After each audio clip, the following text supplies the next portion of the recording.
बुजुर्ग मुसलमान हमारे कमरे में आए, बोले बाबा जी देश में इस समय जो हाल है, जो हालात हैं, इसके बारे में आप क्या लगता है, मुसलमानों के तो पीछे पड़े हैं।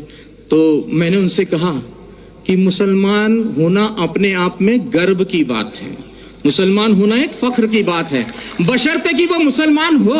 और मुसलमान से मतलब है मेरा मुकम्मल ईमान वाला, और मुकम्मल ईमान वाला कोई भी हो सकता है, फिर वो चाहे मुस्लिम हो, चाहे सिख हो, चाहे ईसाई हो, या मेरी तरह सनातन धर्म वाला एक मामूली सा अदना सा इंसान हो।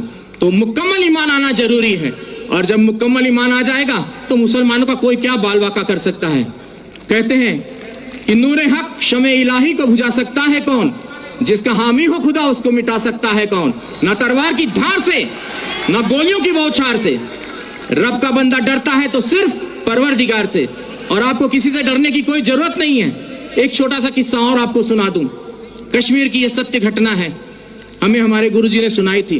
कहते एक मुसलमान जो सवेरे की नमाज होती है, फजर की शायद मेरे ख्याल से वही होती है, तो वो नमाज के वक्त वो जो है अपने घर से खोमचा बोलते हैं, छोटा सा ऐसा ठेला होता है जिसमें वो छोले और आलू उबाल कर घर से वो ले जाकर बेचते थे। तो बड़े ही अल्लाह के बंदे थे, बहुत ही ईश्वर की इबादत करने वाले बंदे थे। तो वो खोमचा बेचते थे और अल्लाह अल्लाह करते रहते थे। जो आता था उनको जो भी पैसा देता था वो उस पैसे को लेकर वो वहां खत्म कर देते थे मामला। तो वो खोमचा चला लेते थे और दे देते थे किसी को, और कोई भी उनको, अब ऐसे भी लोग थे उस भीड़ में जो उनको खोटा सिक्का देकर चले जाते थे, और वो अल्लाह अल्लाह करने वाले व्यक्ति, उनका ध्यान सिक्के पर ना होकर अपने अल्लाह पर रहता था। ऐसे काफी दिन गुजर गए। एक दिन वो अपने घर पहुंचे तो उन्होंने अपनी पत्नी से कहा कि भाई आज तुमने हमारे छोले और आलू जो खोमचा बनाती थी वो बनाया नहीं। तो बोले कि आज दुकानदार ने सामान नहीं दिया, सौदा नहीं दिया। बोले क्यों? बोले जितने भी सिक्के इकट्ठा किए हैं आपने, ये सारे खोटे सिक्के हैं। बोले हाय अल्लाह।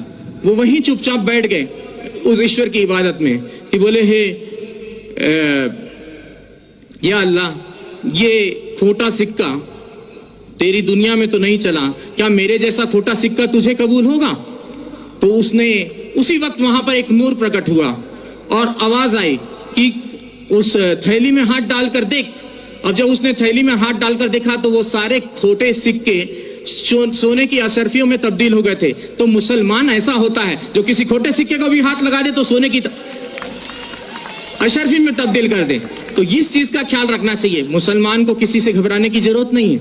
और मैं पहले से और काफी दिनों से, मुझे एक व्यक्ति ने कहा कि बाबा जी अब आप कलमा पढ़ के मुसलमान हो जाओ। तो मैंने कहा मुझे कलमा पढ़ने की जरूरत नहीं, मैं खुद ही पहले से जन्मजात ही मुसलमान हूँ। और मुसलमान का मतलब ये नहीं कि कलमा पढ़